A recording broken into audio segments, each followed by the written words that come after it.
At this point, it's just a little PS about grammar and practice. And a grammar note that I want to mention so far is that you have seen on words, you have seen the letter U and it sounds kind of long, and that's exactly right. There's words that just have the word U in it and that's just normal, but quite often the U sound at the end indicates a long sound. And an example that comes to mind might be Ohio, Ohio, and it just means it's not Ohio, it's Ohio. It indicates a long sound. And also the thing about practice is, if you've done a couple of videos by now, maybe you're an absolute genius and you can just absorb everything you learn, and that's excellent. Please teach me how to do that, because I can't do that.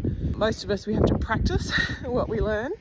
You can practice any way you like. A helpful thing for me over the years has been to write down a new word on a post-it flag and place it somewhere that you're visiting regularly. You can put them in the car, or you can put them on the toilet or in the kitchen, on the toaster. I would say put just a small amount of words, like 1 to 5, and then make that like a weekly thing.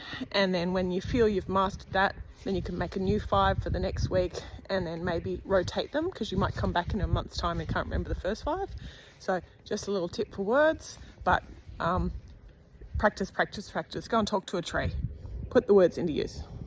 Some other expressions you might hear around the place. You may hear somebody say "shitsure shimasu," which means sorry for interrupting. It's like when there's a perception that you're doing something rude. You may hear "omarase shimashita," sorry to keep you waiting. These are words you don't necessarily have to know them or learn them, but you might hear them and wonder what they are. When you get on a chairlift, often they'll say "dozo," which in a previous video you'll see the use of that form of the word please, but it's basically go ahead, please go ahead, it's your turn. They may say "ittarashai," which means, so it's basically there's a whole culture around leaving the home and returning back to the home.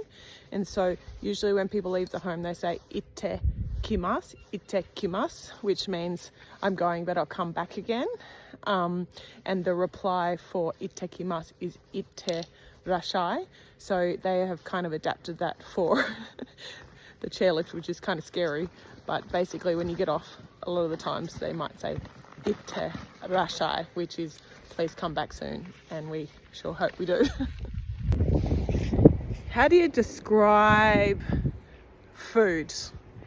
If a waiter or a waitress comes up to your table and you want to make a comment, maybe you want to say "oishii," delicious, "oishii,"